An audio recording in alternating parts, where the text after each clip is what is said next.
Chapter 5 of Married Tries to Salted Fish. After a few days of careful nurturing, no matter his actual condition inside, Lu Wancheng improved a lot on the surface. Lin Qingyu thought he could try getting out of bed and taking a couple of steps. Lu Wancheng listened to his advice, got out of bed, and took 2 difficult steps. He felt weak in his limbs. He felt his whole body go soft.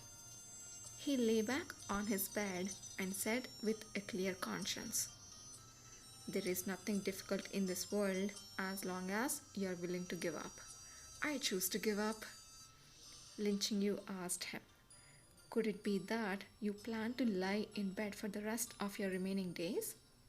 Lu Wancheng, "Is there something wrong with that?" Lin Qingyu, "No, just stay lying down." Lin Qingyu, who believed intelligent study and had a strong determination to succeed, couldn't bear to look at Lu Wancheng's half-dead appearance. He didn't step a single foot into their room for the entire day. Out of sight, out of mind. This was the day of a newlywed bride's first return to her parental home. Lin Qingyu didn't want to admit that he was a bride, but he did miss his family. It has only been a few days since he left home, but to him it felt like years. Early in the morning, Langshi sent a steward to the Blue Wind Pavilion. Under the steward's supervision, the servants carried in 2 boxes of gifts, saying that Madam was letting Xiaojun bring these back to his parents. Hua Lu was still quite young and said simply what was on her mind. "What's this? There's only these 2 boxes? The madam prepared more gifts when she married off a servant girl."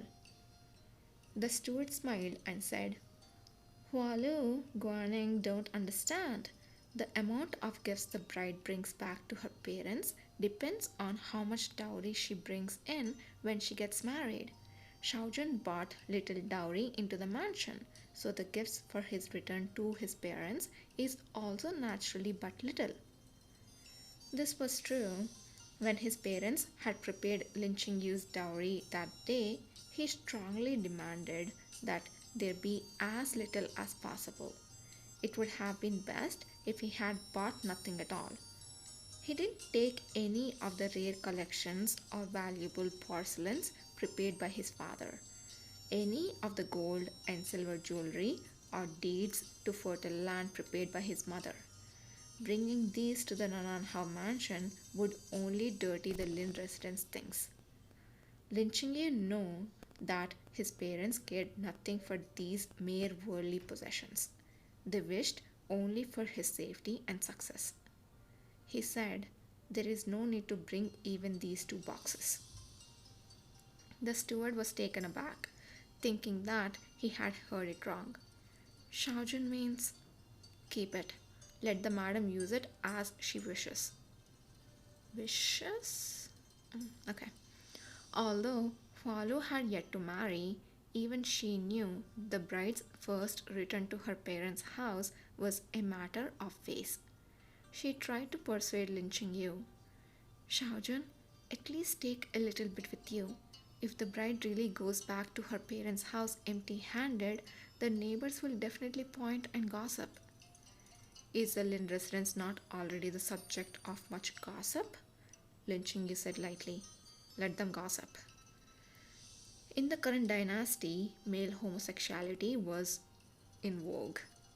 Wow, I did not know there were dynasties where homosexuality was vogue. See, I learned so many things from BO.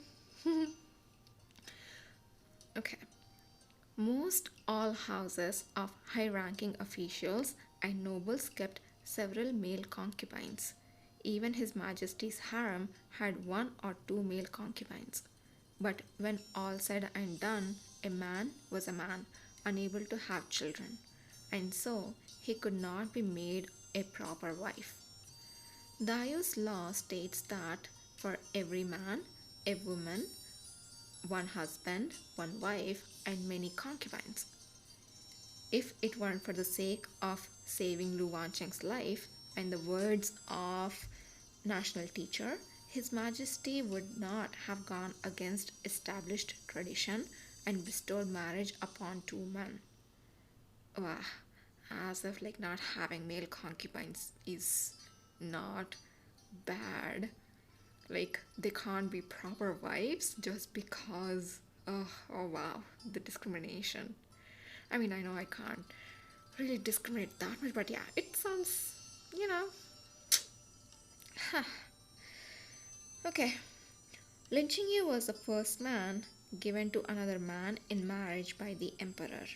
This alone was enough to make the small Lin residence famous throughout the capital, becoming the topic of idle conversation over a cup of tea by the rich and powerful in the capital. The steward felt apprehensive in his heart. He heard Lin Qingyu ask him, "Is the carriage ready?" "It is ready. There is one more thing. The madam have tasked me with telling Xiaozhen." The steward cleared his throat and said, "The madam said the young master has yet to completely recover and it is cold outside. She is afraid the young master may not be able to stand it. And so there will be no need for the young master to accompany Xiaozhen on his return to his parents' house." Lin Qingyu said calmly, "Don't worry, I never planned on taking him with me either." Lin Qingyu got into the carriage alone. The Nananhao mansion and the Lin residence were separated by more than half of the entire capital. A trip to there and back would take half a day. When passing Yongxin Street, Lin Qingyu stopped the driver and said, "Wait here." Yongxin Street was the most prosperous street in the capital. Both sides of the street were full of shops: silk cloth shops, porcelain shops, wine shops, and tea houses, etc. Lin Qingyu walked into a wine shop and ordered 2 pots of their best quality Nor Hang. He then went to the neighboring pastry shop to buy a few gins of candied fruit. Bringing just these home was enough. The Lin residents knew that Lin Qingyu would be going home today, and they had their doors open since early in the morning. When the hour was near, Mother Lin took her young son and the young page who had followed Lin Qingyu since they were children to stand at the gate of the house and wait. Seeing that he was about to arrive home soon, Lin Qingyu pushed open the window of the carriage. From a distance, he could see a little child bouncing up and down, waving his arms and rushing to the carriage. This was his 6-year-old brother, Lin Qinghe. Lin Qingyu's heart, stretched taut for many days, finally relaxed a bit. Lin Qingyu stepped out of the carriage and his younger brother jumped into his arms.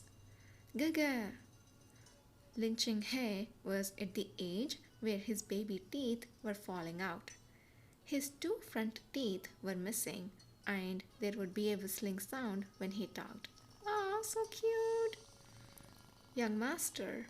His page, Huan Tong, simply could not contain his excitement, as though his master wasn't coming back from Nananhao mansion, but rather from the battlefield. Lin Qingyu rubbed his brother's head and looked at the sweet-tempered lady standing next to the side. "Mother?" Mother Lin said with tears in her eyes. "It's good that you're back." She looked at the carriage and was quite nervous. "Is young Master Hao still in the carriage?" Lin Qingyu said, "Young Master Hao is laid up in bed and it was not advisable for him to go out. He said that we should regard him as dead." Mother Lin looked shocked. "This..." Lin Qingyu smiled soothingly. "Let's not mention others at home. Where is father?" "A student of your father's came to visit today.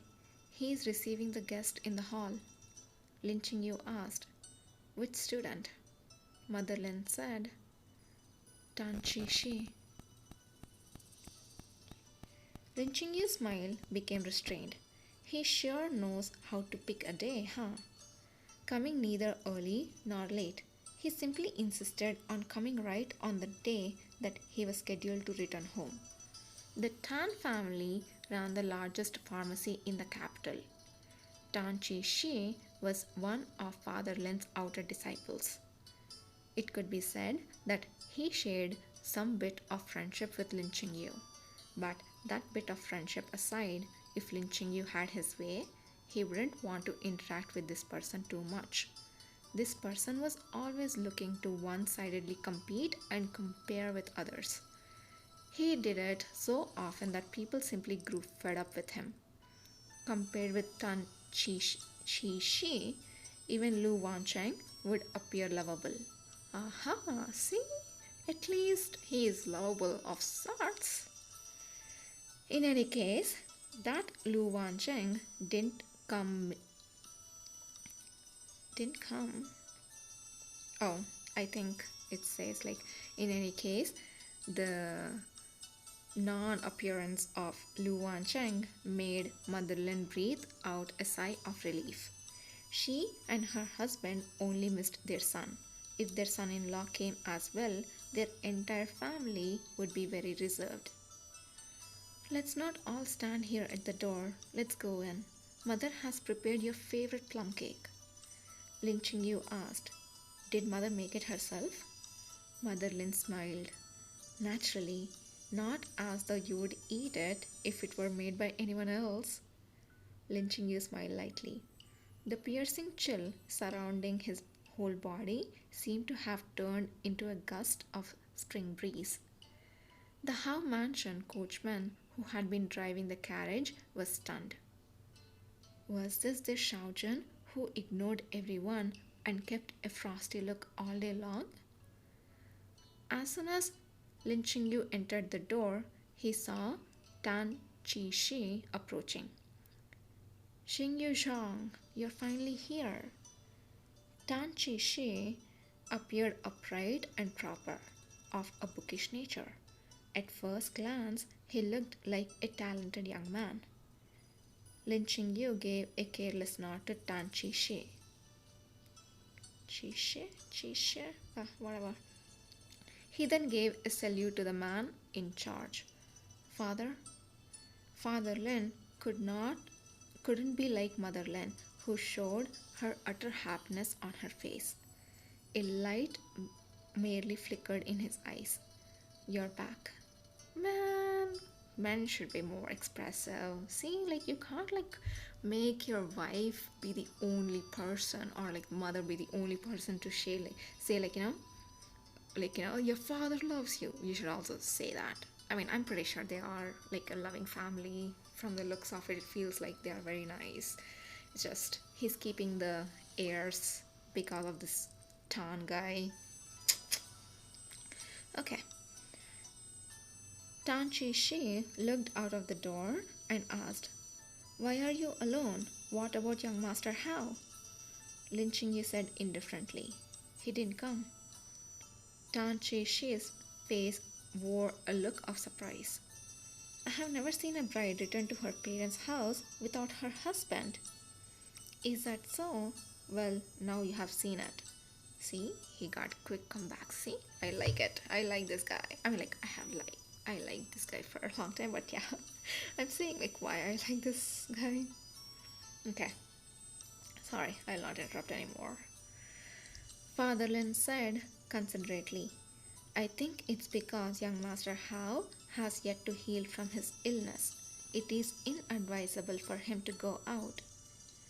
Even if he were still sick and was advised against going out, why was there not even a courtesy letter? Tan Chi Shi unabashedly sized up Lin Chingyu. Lin Chingyu wore plain white clothes today. He was already naturally thin, with a breeze flowing into his sleeves and a thin waist as though bound with a belt. Beautiful was beautiful, but it was too extreme. A male wife set so high on up he could How could his husband look favorably upon him? He more or less understood. Lin, the great beauty Qing Yu, had failed to win the favor of his husband and his husband's family. Qing Yu, Qing Yu Shang, sure enough, is still as magnificent as ever. His appearance would not lose out to any woman. Tan Chi Shi said out with a smile. However, you now belong to the young master of the Hao mansion. Why do you dress why do you still dress so plainly? Ah, this guy has freaking no business. Like, shut the freaking hell up and get the hell out. But yeah, he purposefully showed up, right? To stir up trouble. Ugh, I hate these kind of people. I'm sure he will get, a punch in his face. Ha ha! Lin Qingyu swept his eyes up and down Tan Chi Shi. Naturally, I can't compare with Tan Xiang. Tan Xiang has on bright purple clothes and even an ornament around his waist. You're simply oozing extravagance. Why? Who could look more like the male wife of a wealthy family than you? Ha! Good. Tan Chi Shi's face twisted, but he quickly brought back his previous expression. Qing Yu Shang, Jess. But speaking of wealthy families, what of Qin Yu Shang's gifts for his return? Quickly take it out and let your brother see the wealth of a noble house. Lin Qingyu picked up the two parts of Nar Hong. Here. When Father Lin saw this, he shared a smile with his son. Tan Chi Shi stayed. This? Just this? Even if Lin Qingyu had fallen out of favor, he was still the formally and legally married male wife of the Hao mansion. How could his return gift be so shabby? There's also a few gins of candied fruit, Lin Qingyu said lightly. Would Tan Xiang care to have a taste? Lin Qinghe heard that there were candied fruit and said excitedly, I want to eat candied fruit. Thank you, Gaga. Tan Chi Shi used a joking tone to say, could it be possible that Qing Yu Shang has hidden all the good things? Don't you want to give it to the teacher and his wife? Father Lin said, I think these are very good already. My good wife, please take the wine to warm it up. Qing Yu, Ji Shi, and I will have a few drinks later. Tan Ji Shi said, embarrassed. Teacher, I'm afraid this is not in compliance with customs. Father Lin asked, how so? Tan Ji Shi seemed as though he were reluctant to say it. Qin Yu Shang is already someone's wife. How could he possibly share the same table with me, a male outsider? Just get the freaking hell out, dude. Like, you are just, interrupting their quality family time. Get the freaking hell out. Oh, gosh. Father Lin's expression sank. Even though his eldest son had an astoundingly beautiful face and has married into a noble family as a man, he still regarded him as man through and through. But others may not think so.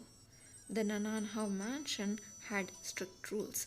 Whether a male wife could see a male outsider was already open to question, let alone drinking at the same table. It certainly is not in compliance. Lin Qingyu appeared calm and unperturbed, but in fact he was already thinking of what poison would be worth of Tan Chi Shi's mouth. Then, Tang Xiang, what are you still doing here? Take care, we won't bother seeing you out. Damn! Okay. Tan Chi Shi was too surprised to utter a word. He obviously had yet to see a good show and he didn't want to leave just yet. He gave a hollow laugh and said, to tell you the truth, aside from paying my respects to the master, I came here to visit to ask for one thing. Before he could finish speaking, a steward hurriedly said, Master, madam, your son in law is here. Lin Qingyu said coldly, What son in law? What nonsense is this? It's young Master Hao, said Huan Tong, who had followed behind the steward. Young Master Hao of the Nanan Hao mansion is here. What was Lu Wancheng doing out of bed at this hour? What did he come to the Lin residence for? Lin Qingyu packed away his moodiness. I'll go take a look, Father Lin said solemnly. We'll go too. When all was said and done, Lu Wancheng's status was that of a noble's. If they did not go out to welcome him, and if they offended him, if news of it were to be passed on to the Nanan Hao mansion as gossip from people with ulterior motives, they were afraid that Lin Qingyu's situation would become even more difficult. Tan Chi Shi rolled his eyes and he followed them out. As soon as Lin Qingyu arrived in the courtyard, he saw Lu Wancheng sitting in a wheelchair, being pushed by a male servant. The two locked eyes with each other. Lu Wancheng curved his lips and smiled. Sure enough, he was made of orchids and jade trees. Jade what? Sure enough, he was made of orchids and jade trees, a modest gentleman. Qingyu, you went back to the Lin residence but didn't take me with you. Seeing Lin Qingyu's touching expression, he lowered his voice and said, What's this? Why are you angry again? How can you still be angry in your own home? During the past few days, some color had been coaxed into appearing on Lu Wancheng's face, but his complexion was still paler than that of ordinary people's. He was holding an exquisite heating stone in his hands. He had on a crimson robe, a snow cape draped on his shoulders, and a white fox fur robe laid over his lap. And yet he did not appear least bit bloated. On the contrary, he appeared handsome and luxurious. His jade-like quality and gold-like appearance was made all the more prominent.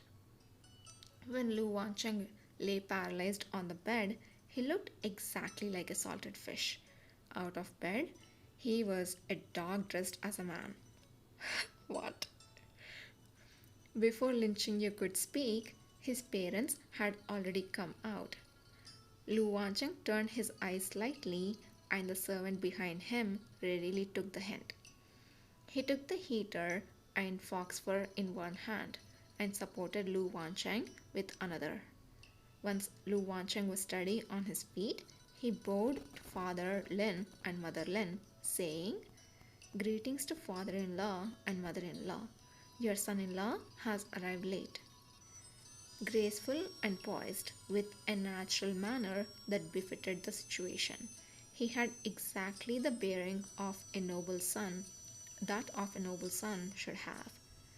Lin Qinghe hid behind his brother, staring at Lu Wancheng's face with wide eyes. Gege, this person looks good. Lin Qingye looked on coldly. Your eyes are playing tricks on you. Father Lin said, There is no need to be polite, young Master Hao. You are unwell. Please sit. Lu Wancheng got back into the wheelchair, his eyes falling on Tan Chi Shi. And this is?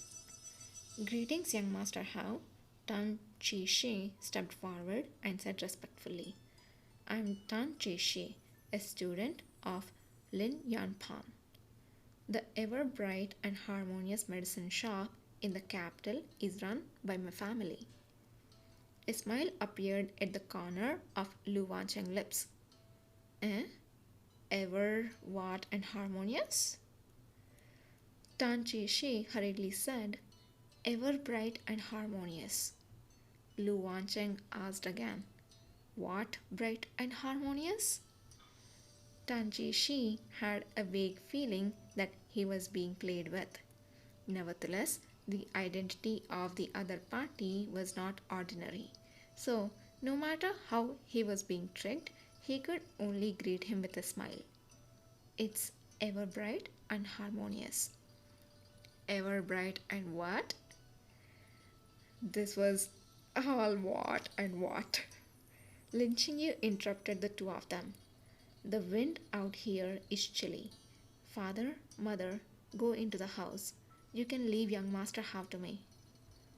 Mother Lin stretched out her hand towards Lin Qinghe. Qinghe, don't always stick to your brother. Come here to mother. After his parents left, Lin Qingyu asked Lu Wancheng quietly, did you take the wrong medicine? Now that he was talking alone with Lin Qingyu, Lu Wancheng didn't bother pretending. His brows dropped low and a tired expression appeared on his face. I'm here to support you, Dr. Lin. There is no need for that. When something unusual happens, it means that there must be something fishy going on. Lin Qingyu frowned. You don't usually get up at this hour. That's right. I had to try hard so many times before I was able to successfully get out of bed. Lu Wancheng smiled. I did this for you, to repay you for giving me medicine and applying acupuncture. How is it? Were you moved? Lin Qingyu said in a cold tone of voice. No. Lu Wancheng raised his eyebrows. Then should I go? Lin Qingyu pondered it for a short moment and said, you may as well find an excuse and go back to Hao Mansion. Lu Wancheng choked and suddenly felt that the world simply wasn't worth it. That's just too much, Shangdi.